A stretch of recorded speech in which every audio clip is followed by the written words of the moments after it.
Hello everyone and welcome back to Age Gap Love Story. This is episode 22 and I am Carrie and this is Alan and we are a married couple with a 32-and-a-half-year age difference, and we started this YouTube channel and our podcast and our website and our Instagram account because we wanted to share information, support, and community to help make your age gap relationship successful. Yes. So, today's episode is all about keeping the romance alive in age gap relationships. And we have had a few of our viewers, our readers, ask us about this topic. And I think mainly it comes out of the concern of what happens. Maybe they're concerned about when the older partner gets older. And I'm not sure if the concern is about like the physical changes or actually changing how you feel about your partner as he or she ages. But I thought we would talk about our experience, and we have, I think, 5 or 6 tips that we put together. Actually, Alan came up with this script today. He came up with the bullet points, and so maybe I'll let you start off, but we do put all of our, we put all of this information into show notes on our website, like into an actual blog post on agegaplovestory.com. And I will link the resources that we have mentioned in this episode, and you can find those there too. So let's go ahead and jump in. Our tips for keeping romance alive in age gap relationships. Number 1, celebrate your love. Specifically, rather than waiting for Valentine's Day, a birthday, an anniversary, give your partner love notes or a tiny gift, or just saying I love you, I appreciate you, I respect you at intervals, at different times, whenever the mood strikes you, but often enough to be consistent and appreciated. And again, don't wait for the Valentine's Day. It's just a day on the calendar. The same thing is true of an anniversary. So make your own special occasions. Make a love note and put it under the pillow of your partner. What I've done in the past is I think about old songs or even current songs that I know that have romantic lyrics, and I find them on the internet and I edit them a little bit, giving credit to those that have written them or performed them, and then print it out in a nice little format and write some nice things on it and hugs and kisses, and I put it under Carrie's pillow to convey my feelings about my love for her and our romance and how fortunate I am to have her in my life. So again, celebrate your romance and do it often. It doesn't cost anything. It doesn't require that much of an effort. And a lot of people take their partners for granted. Don't do that. Good. I like that. And I love getting the love notes. It is special. And he doesn't do it so often that I expect them, but he does it often enough, or, it's always a surprise, and it's appreciated. The second tip that Alan came up with, and I agree with, is to make, I would say, romantic gestures and also loving gestures. And so we want to acknowledge that romance and signs of love are different for everyone. And I had heard about this book, and it's called The 5 Love Languages, The Secret to Love That Lasts. And I actually haven't read it, but I listened to a very thorough podcast about it. But I will link the book in the show notes. But the bottom line is that there are different ways of expressing love, and people have different ways of expressing love. And it doesn't have to just be physical love, but even like Alan and I like to help each other around the house. Like if I see that his, this is silly, but his laundry is done in the washing machine, I'll put it into the dryer for him because we do our own separate laundry. But stuff like that, like just helping each other around the house. As you probably know, there's a million chores that have to be done in a house. And things like, I have a meal request, something I'm in the mood for.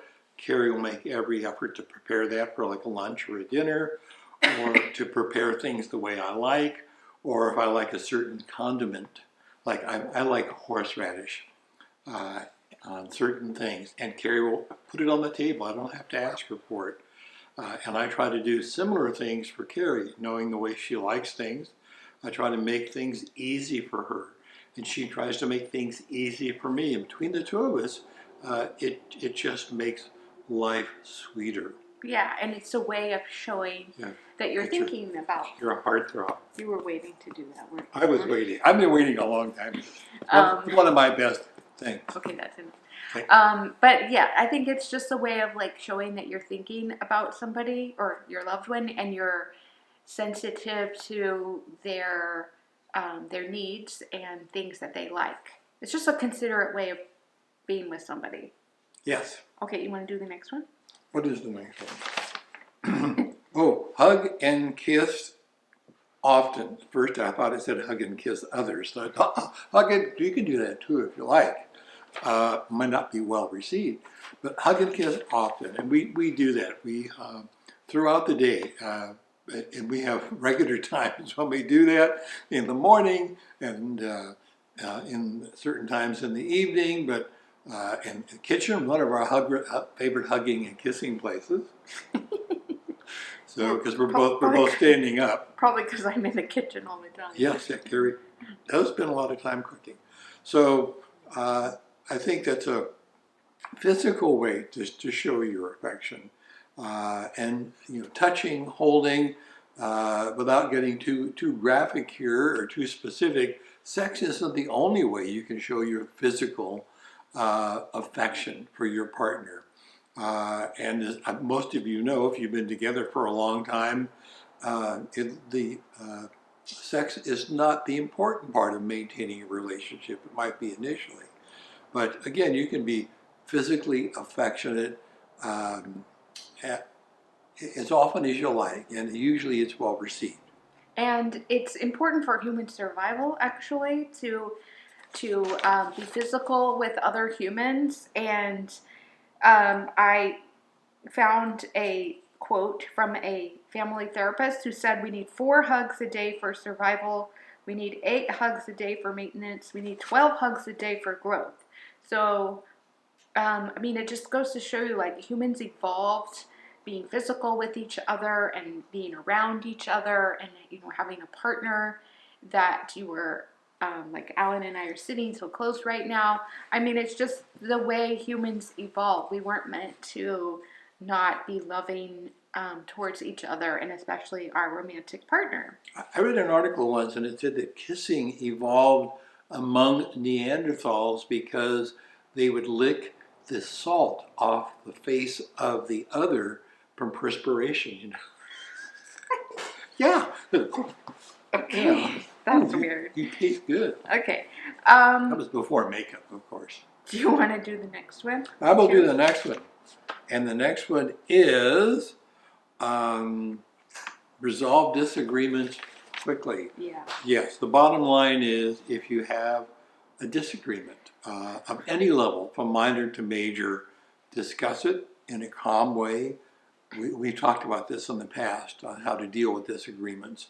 Resolve it. Don't go through the day pouting or moaning about something that really annoys you. Discuss it. Get it out in the open and resolve it through compromise. When you take a partner means sharing. It means being a team. It means working together, pulling in the same direction. And if you always want your way and you get mad because you can't, that's not really a partnership. We have 2 cats, and the boy cat is a real pain in the drain. When his sister, it's brother and sister, when his sister is in the spot that he likes, he meows, he moans, he just drives us crazy because his sister won't get out of that spot. He won't find an alternate spot that he likes just as well. He just has to have that spot. So don't be like that. I agree. I think bickering and arguing is the surefire way to kill romance. Yeah, and never go to bed angry. Yeah. Get it resolved before bedtime.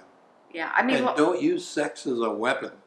okay. Life is too short to be unhappy and bicker with each other. I just really dislike that personally, and it drains my energy and makes me unhappy. Yes. Okay, what's next? Compliment your partner. My mother always used to say, it never hurts to be nice to someone. And that's so true. Offer a compliment to your partner. Show appreciation. Don't take them for granted. Say thank you, please. I know these are common courtesies you would take with anybody, but a lot of people neglect doing so with their partner. And express your love and express your thankfulness that they're with you, and thank them for the little things that they do for you, and remind them that you're very happy that they're in your life, that they do make your world better. Say it, just don't think it. I know it's so common. I've seen this with siblings, where parents will tell one child, "Oh, you're marvelous." They're talking about the other child, your brother Billy. "Oh, he's wonderful. He's marvelous." And then with the brother Billy, they say, "Oh, your brother Joey, he's marvelous. He's wonderful." But they forget to tell Billy that he's marvelous. They forget to tell Joey that he's marvelous. So say it. Get it out there. Show your appreciation. Yeah, and I think also, I mean, I guess it's nice to be complimented like about your appearance, but it's also nice to be complimented about like how you handled something, or I don't know, something that you worked on. So like you want your partner to feel loved for every aspect of their personality, not just their appearance, but their strength of character, their patience, their all kinds of things that you can compliment somebody on. And I would say to try to make it like a well-rounded approach. Yes. Yeah. And one of our last points, next to last, is take care of yourself. Take care of your appearance, of your personal grooming, your hygiene. A lot of people, after they hook up with a partner, start to go downhill, and I mean fast. I know and I don't want to get too personal here. I mean, everybody is a little bit different. I mean, but if you have a certain standard of appearance and hygiene when you connect with somebody, don't falter from that. Don't let it slide. You can certainly improve it. I mean, everybody has room for improvement, but just think about maintaining your appeal to your partner as a way of showing respect. I mean, it's not like once you put together a relationship and you figure, okay, I've got that locked in, I'm going to let myself go. I don't need to keep clean clothes. I don't need to keep myself smelling good. I don't need to maintain my weight or my appearance. I'm never going to brush my teeth again. Things. It's just Yeah, but what do you think about the natural changes that occur? Like, I mean, my weight has changed. I've gone up and down a little, not drastically, but my weight goes up and down. I mean, I'm getting older. I'm getting into like the perimenopause area where it's harder to maintain my weight. And then I think a lot of women, maybe like people in my situation who are younger women with an older man, they worry about not being attracted to their husband when he's like 85. How do you think about that? I'll be very attractive at 85. I understand that completely. And things that you can't prevent, means like putting on weight as you age because of the physical aspect of the body, that's one thing. But I mean, putting on like 500 pounds because you're careless with your eating, with your nutrition and lack of exercise, that's different. But if you have a health problem, I know people take medication to make it impossible to control their weight. These things are understandable. And if you're genetically predisposed to be grossly overweight, morbidly obese, things like that are understandable. But that isn't the case really for the majority of people. It's a matter of effort. And you need to make that effort. Also, if you let your health deteriorate, you become a burden upon your partner. And there's a risk that may cause a wedge between the two of you. Just think about it. If your partner lets himself go and they become a real drag, demanding and requiring all kinds of maintenance on your part to take care of them, that's not positive for a long-term relationship. But men do lose their hair thins, they're not as physically active as they have been. And the same thing is true for women, I suppose, in certain ways. But those are natural things. But letting yourself get stinky or wearing dirty clothes. Okay, I think that's a little extreme. I think that's not what most people are concerned about. I think most people are concerned about, am I still going to be attracted to my husband if he's in a wheelchair or if he's, uses a cane? So, I mean, how would you address those concerns? Well, those things, again, if they're beyond your control, you have to adapt to them. And when a younger person hooks up with an older person, if you don't expect that maintenance is going to increase as time goes by, you've made the wrong decision. Yeah, and I would also say that's where love comes in. I mean, there's a difference between attraction, which is maybe what brings you together initially, and true love, where, like Alan's been sick at certain times and, like things that aren't attractive, right? Like, somebody throwing up or whatever. And if you love somebody, I mean, it's like if you had a child or a pet who gets sick, because you love them, you help them. And I think that's maybe the difference that you have to think about. So, I mean, certainly it's not romantic to take care of a sick person, but that is really where love comes in. And if you've nurtured your love over many years, and I mean, I've been sick and Alan's taken care of me. And so I guess I would say to the younger person who was concerned about like being attracted to their older partner down the road, I would just say like, it's like maybe the attraction, like the, magnetic attraction maybe isn't as strong. I mean, that can wax and wane, but your love for your partner really can only grow deeper. I mean, if you want it to. Right. I guess my point is, to the extent that you can do your very best to maintain your appeal. And your overall, like, your health. And your overall health, right. I mean, my dad lived into his mid-90s, and the last several years he had late onset dementia, Alzheimer's. But I always remember my dad. Now, this could be because the last 10 years of his life, he had a caregiver that stayed with him full time. But he always had clean clothes on. He always was relatively clean shaven. His hair was combed. He always smelled good. I mean, he always looked nice. And to the extent that you can do that, I mean, do the best with what you have. Yeah. As Carrie said, there will be circumstances when you become ill or things happen beyond your control. But to the extent that you do have control, take charge. Maintain yourself.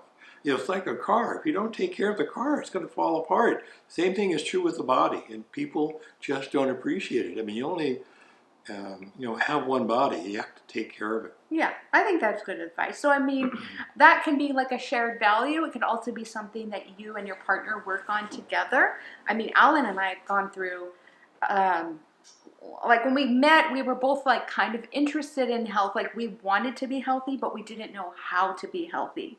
And so that's been something that we've learned together. And I mean, I went back to school and really studied it, but there are some great books. You can check out my website, which is really all devoted to healthy recipes and healthy tips, and that's cleaneatingkitchen.com. So I do have a master's degree in public health with a specialty in nutrition. So I have really devoted my life to learning about how to be healthy. Because Alan and I both have had changes in our weight and like not eating well, maybe eating too much sugar. When we first got together, we used to eat desserts a lot, and we both gained weight. They hate desserts. Yeah, like from restaurants, so not healthy at all. Now I try to make healthy desserts, like black bean brownies.